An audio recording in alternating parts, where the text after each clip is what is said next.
Une méditation tirée du livre Maranatha, Le Seigneur vient d'Ellen White. 2 août, l'essence du caractère moral. Ce n'est pas hors de toute mesure, ce n'est pas des travaux d'autrui que nous nous glorifions, mais c'est avec l'espérance, si votre foi augmente, de grandir encore davantage parmi vous, selon les limites qui nous sont assignées. 2 Corinthiens 10, verset 15. Chers amis, éloignez-vous du terrain enchanté de Satan et ne permettez pas à vos esprits de se départir de la fidélité de Dieu. À travers Christ, vous pouvez, vous devez être heureux et acquérir l'habitude de la maîtrise de vous-même. Vos pensées elles-mêmes doivent être amenées captives à la volonté de Dieu et vos sentiments assujettis au contrôle de la raison et de la religion.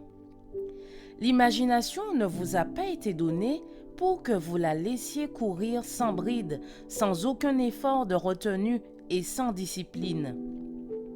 Si les pensées sont mauvaises, les sentiments seront mauvais et les pensées et les sentiments réunis forment le caractère moral. Quand vous oubliez votre devoir de chrétien, de retenir vos pensées et vos sentiments, vous vous exposez à l'influence des mauvais anges. Vous les attirez auprès de vous et vous subissez leur domination.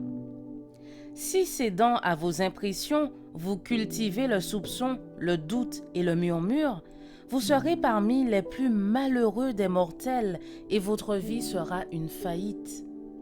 L'auteur s'exprime à une inconnue, sœur F.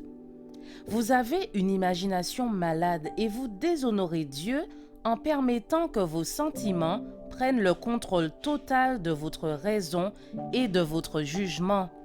Vous avez une volonté décidée qui pousse votre esprit à agir sur le corps, déséquilibrant ainsi la circulation et produisant la congestion de certains organes.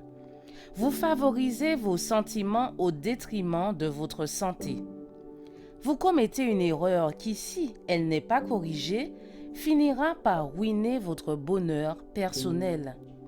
Non seulement vous faites du mal à vous-même, mais aussi aux membres de votre famille.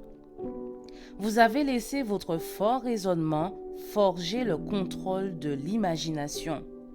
Cette attitude ne serait pas un péché si vous pouviez dominer vos sentiments, mais même dans ce cas, vous n'auriez aucune excuse à présenter à l'ennemi.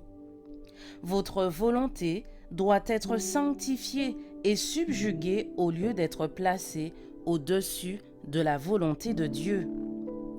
L'homme se trouve dans un monde d'affliction, d'inquiétude et de confusion. Il se trouve ici-bas afin d'être examiné et mis à l'épreuve comme le furent Adam et Ève pour développer un caractère noble et faire apparaître l'harmonie au milieu de la discorde et de la confusion. Il nous reste beaucoup de choses essentielles à accomplir. Il nous reste beaucoup de choses desquelles nous réjouir. Par Christ, nous nous mettons en contact avec Dieu. Nous lui sommes continuellement redevables de sa miséricorde envers nous. En nous sentant indignes de ses faveurs, nous apprécions la plus petite d'entre elles. Je vous souhaite une excellente journée, que Dieu vous bénisse.